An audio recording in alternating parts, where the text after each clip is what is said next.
Ever since Crash Bandicoot returned in 2017, there's been a big resurgence in the late 90s 3D platformer. From Spyro to Medieval, the genre, which has been quite quiet for quite a few years on the Xbox and PlayStation side of things, has started to make a bit of a comeback. A SpongeBob SquarePants game wouldn't be what I call a game that needed to be remade, but evidently it does, as it's highly regarded as one of the best licensed video games of all time, and a fun platformer to boot. Originally announced last year as one of THQ Nordic's biggest new titles, a lot of folks have been very excited for this. So just over a year later, it's finally here. So, are you ready, kids? Let's see how they did, shall we? The game's story is kept pretty bare bones. It follows Plankton trying to steal the Krabby Patty formula yet again, but this time he's using robots. But he forgets to set the obedience to the robots to obey, so then they start causing hordes of trouble around Bikini Bottom.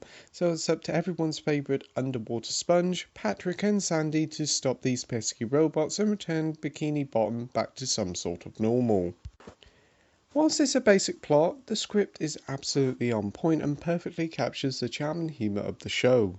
SpongeBob and Patrick are both their lovably daft selves, and Sandy in a Texas accent is well played. There's also a pretty great supporting cast here from the show, just like Mr. Krabs, Squidward, Gary and Mrs. Puff, to name but a few, and it all does make for like you're playing an episode of the show. Gameplay wise, if you love the late 90s or early noughties collectathon platformer, then this will be right up your alley. Obviously taking inspiration from Mario 64 and the Banjo games, your main objective here is to find some golden spatulas. Nabbing these will move the game's story forward as well as unlocking new areas. You gain spatulas by doing a number of different tasks in each areas. Some are basics, just like giving Mr. Krabs a load of shiny objects, this game's version of Mario coins, to ones where you have to find a certain amount of objects or reach hidden areas. It's all standard stuff, but it's all incredibly fun. From the get-go you play as SpongeBob, and he does feel like the most balanced character out of the three. He has plenty of bubble-blowing abilities that can help out with the progression and finding secrets and levels. He can also turn into a ball and roll. As for Patrick, he's more of a heavy character, as his attacks can do a fair bit of damage, and he can also pick up certain items like melons and throw them at enemies. And finally, we have my favourite character of the trio, Sandy the Squirrel, and she can do kung fu attacks on enemies, and she can also lasso enemies from a distance, as well as hover from one hard reach area to another. Each character has a decent amount of time in the spotlight, and you can swap between characters at a bus stop, but Patrick and Sandy are limited to only certain levels. Each of the game's areas are split into a few fairly decent sized open levels that aren't that big, but they are compactly designed. Each area does house a decent amount of activities to do, and there's a fair enough variety to how you tackle each level. The levels do have its fair share of enemy robots, but they shouldn't prove too much trouble. Though in some levels there are some issues with some platforms that affect how high you jump and can lead to some cheap deaths. Lengthwise, Battle for Bikini Bottom is a fairly decent sized adventure, taking you a good 8 to 10 hours to reach the game's conclusion if you just want to do the bare minimum. But there's a decent amount of stuff here to nab if you want to get 100%, as you have to find 100 spatulas as well as about 80 Patrick socks to nab, and these are quite hidden in some well thought out areas. And this will add a few extra hours of gameplay to your runtime. Thankfully, trying to get all the spatulas aren't that hard, as you can fast travel to each spatula location, which does save you a lot of time from running about. As this is the Rehydrated edition, you probably want to know what's new here, and well, there isn't really a lot new here content-wise. Nothing new has been added to the main story mode, which is a huge shame, but we do have a new multiplayer mode that features a scrapped Robo Squidward boss. Essentially, this multiplayer mode sees up to 4 players both locally and surprisingly online to defeat wave after wave of enemies. It's not very good, actually. It's incredibly boring and feels like a waste of time.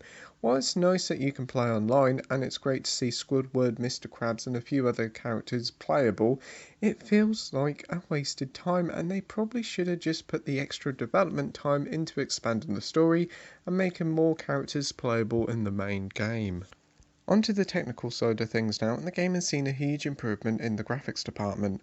Areas explode with colour, life and foliage. There's a real sense of wonder here if you played the original. The many different levels look clean and detailed, and it's a real step up from what you get from most licensed video games. The game aims for 1080p at 60 FPS on all consoles, and for the most part on PS4 and Xbox One it does stick to it, but on the Switch there is a few issues. First up, there's plenty of popping on the Switch version. In the overview of each levels, you can see the textures popping in, and it can be quite grating at first. But honestly, I got used to it. But the frame rate here is the real issue. And whilst it aims for 60 FPS, the game never reaches it on Switch. When in open areas, it looks like it's at 30 FPS, and in small areas, we're seeing something in the mid to late 40s. It's very odd and very inconsistent, but as of time of writing this review, there's been an update and it seems to have capped the frame rate at 30 FPS, and it seems to be sticking to it for most of the time.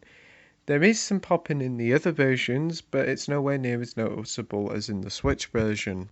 But one thing that is shared between the versions is a variety of glitches, such as characters getting stuck in scenery, items not appearing, and the as aforementioned issues with some platforms. But hopefully a patch will come out and fix these issues. The game's audio now, and the game catches the sound of the SpongeBob series incredibly well, with some wonderful jazzy tunes that suit the series down to a T. And most of the voice cast returns from the series to voice their cast.